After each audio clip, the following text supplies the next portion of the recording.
Good morning, ladies and gentlemen. Thank you for this opportunity to talk about a very important topic within the context of sustainability, dealing with food losses and waste in general, as well as for the potato sector specifically.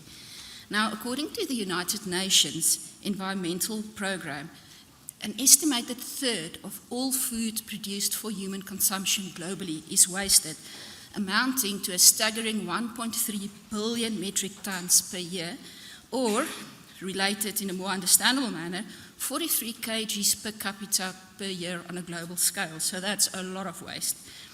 And usually the intensity of these food losses and waste are higher in high-income countries than low-income countries, being up to 16 times higher in the high-income countries.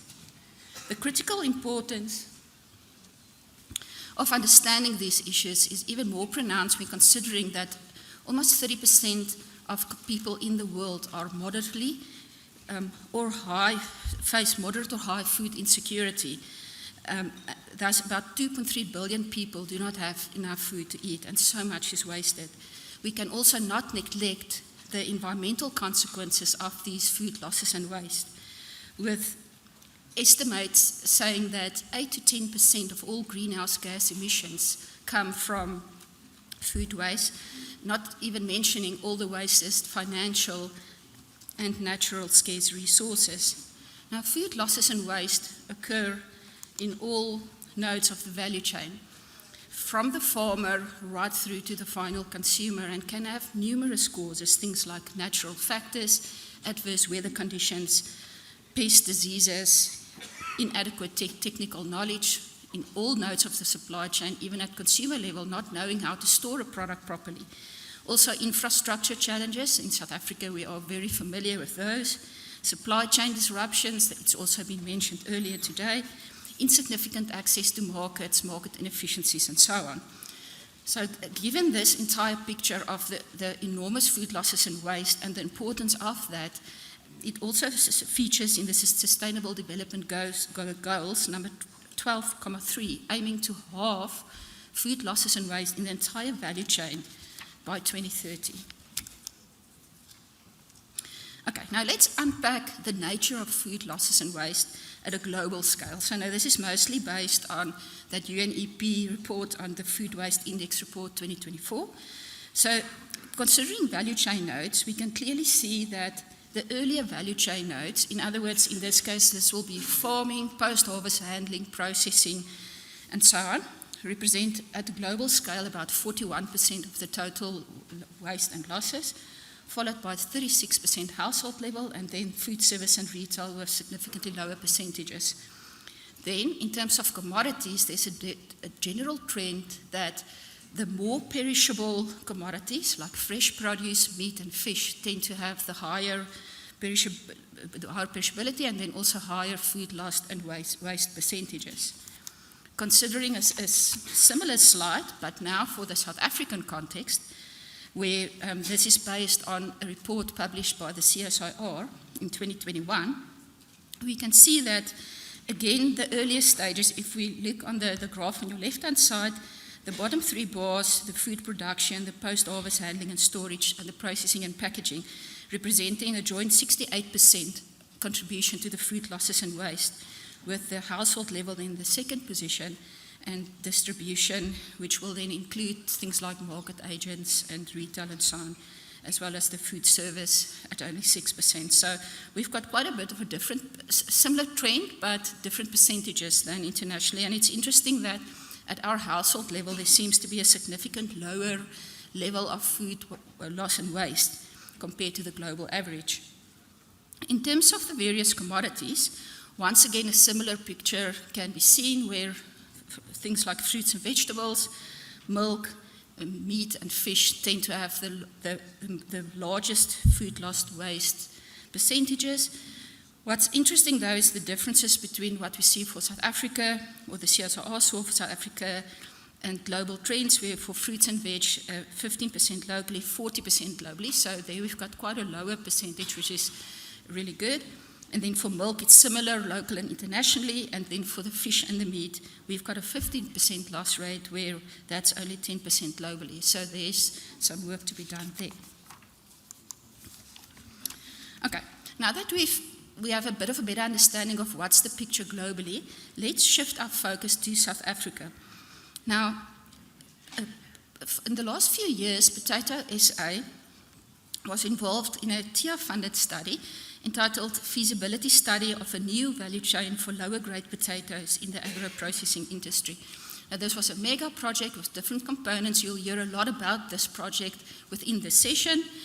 And today I'll be touching on the results of 2 work packages within this major project, where the first thing we did was to say, if we want to investigate alternative value chains, it's important to understand how many waste potatoes are there and where are they in the value chain. So BFAP embarked on a project in 2023 and 2024 to investigate the nature and quantity of waste potatoes across the entire value chain, including farmers, market agents, processors, repackers, and retailers.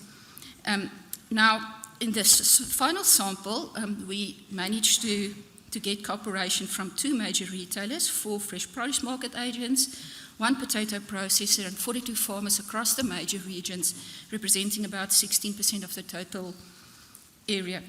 So obviously in this regard, in terms of participation, it is sensitive information, and there were some challenges in getting cooperation in terms of data sharing and all of that.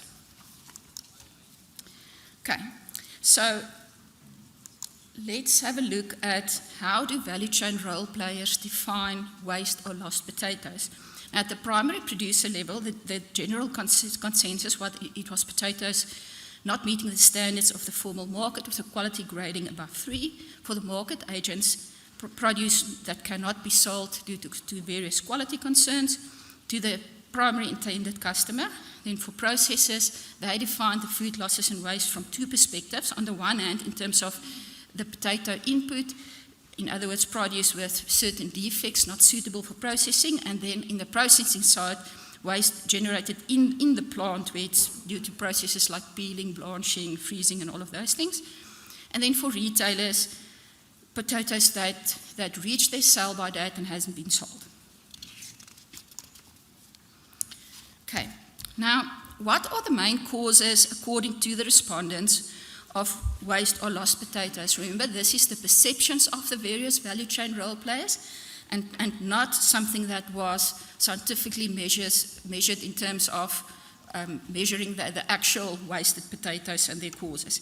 So overall, adverse weather conditions was the number 1 factor, linking very strongly to what we've heard earlier about the tremendous climate change challenges facing the agricultural industry in South Africa, followed by pests in particular, with other reasons mentioned, also including diseases, mechanical damage, and then market inefficiencies leading to delays on floors in certain stages of the value chain, which will then lead to product quality deterioration.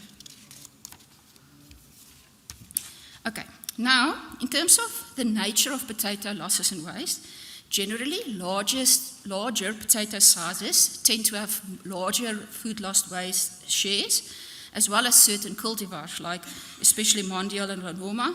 That being said, it's often very much linked to the popularity of planting these cultivars. In terms of seasonality, the respondents indicated that most losses or waste occurred in the warmer months, which with the months varying between regions, but the warmer months being the consistent answer. Okay, now let's look at some of the calculations. At the producer level, we saw the highest average food waste percentage of 5% of all produce being wasted, with a range of 4 to 8%. According to CSIR study, a value of 10% was indicated for roots and tubers, the 5% we found is significantly better than the 10% value, which is a good accolade to the industry. Then for the one processor that was included in the sample, a 4% waste percentage was mentioned, with around 1% for market agents and retailers. In the CSIR data, for the distribution stages, 2% food loss waste percentage was mentioned, so also higher than what we found in our study. So the potato industry seemed to be doing better than anticipated in this regard.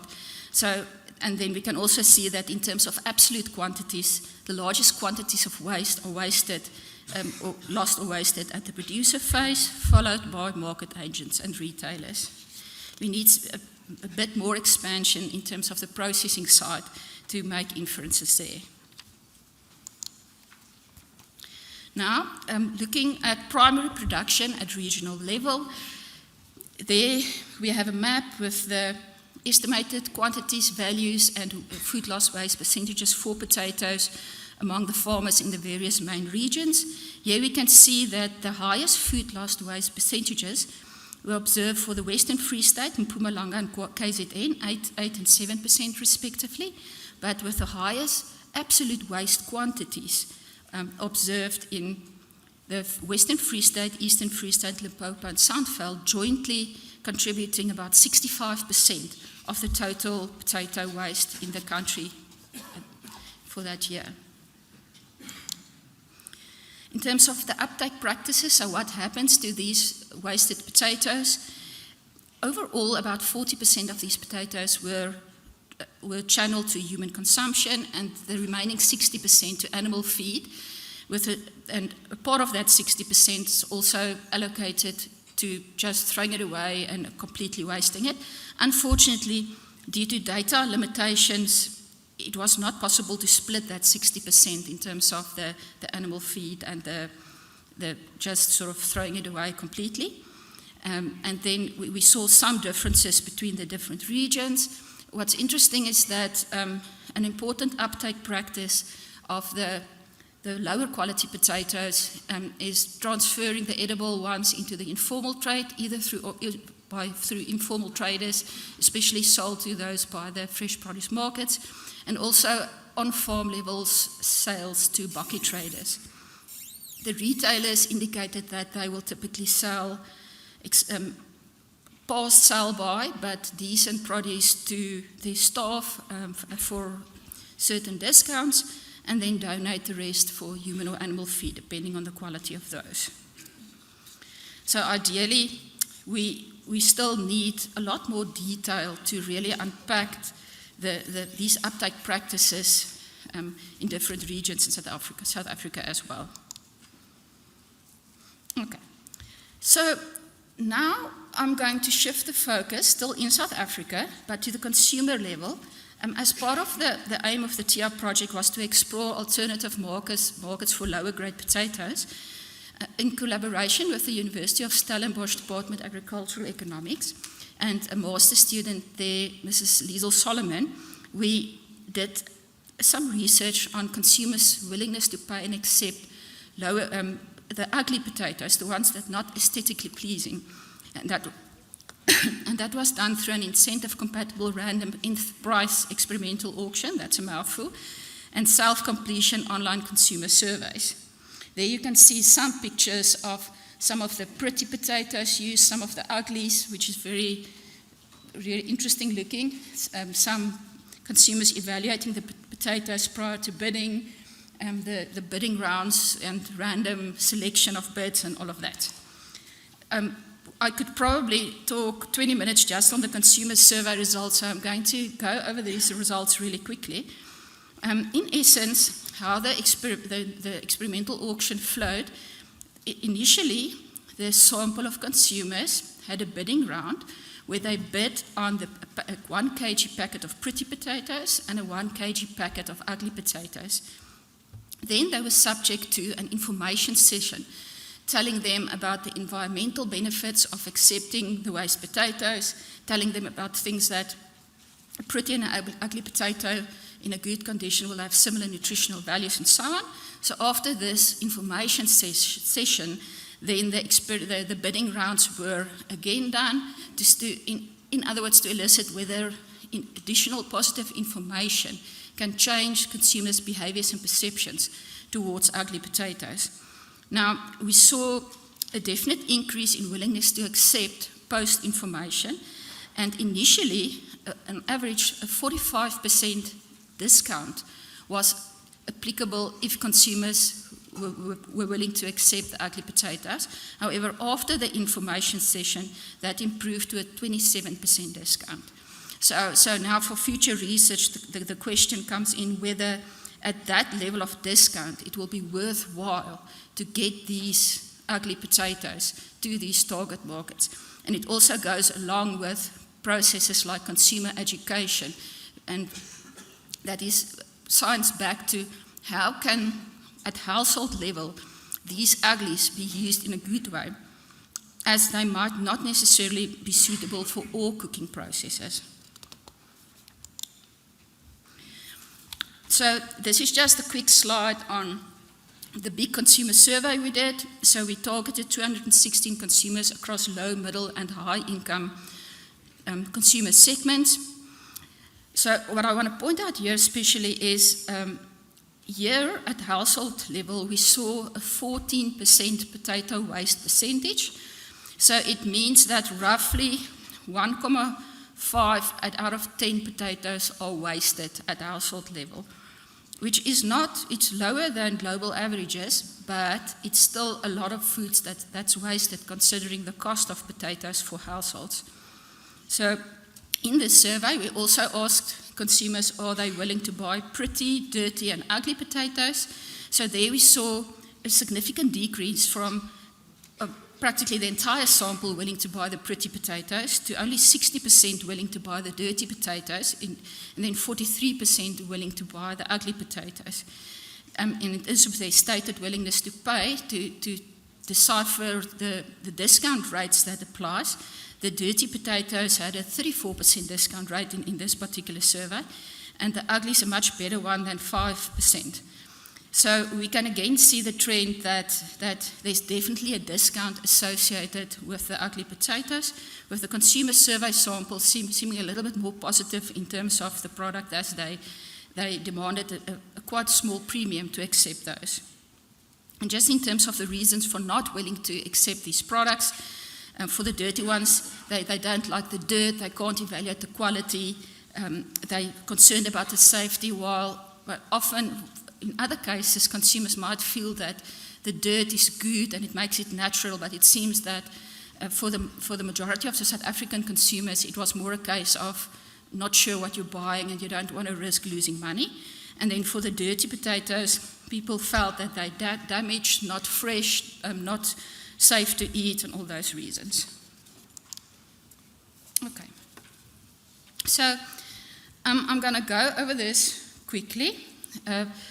In terms of the challenges of the potato value chain study, as I mentioned, participation was challenging given the confidentiality of the data required to do these calculations. And in terms of future research, we definitely need a larger number of fresh produce market agents across the country, more retailers, more processors, and a definite focus on the informal fresh produce, informal potato trade in future, to also understand food loss and waste within the context of the informal trade. Then in terms of the main conclusions, I'm not going to go over those again. I think the take-home message there is that food losses and waste, it's a reality in our local potato sector, but we are doing better than global averages, but still need to also aim for that 50% reduction in the next few years. So given all the innovation, all the actions, all the science that goes into this will be a continuous process to, on the one hand, reduce the losses and waste, but also on the other hand, develop better uptake practices for the waste that still do exist. And at the consumer level, we saw that there seemed to be a definite market potential for marketing these lower grade potatoes, or the ugly ones, to the right consumers, most likely the lower income consumers, as an affordable way to also have a potato on their plate. That's everything from me. If there are a lot more to be said about these studies and some published articles, if you're interested in more detail, please feel free to pop through an email, and thank you for your time.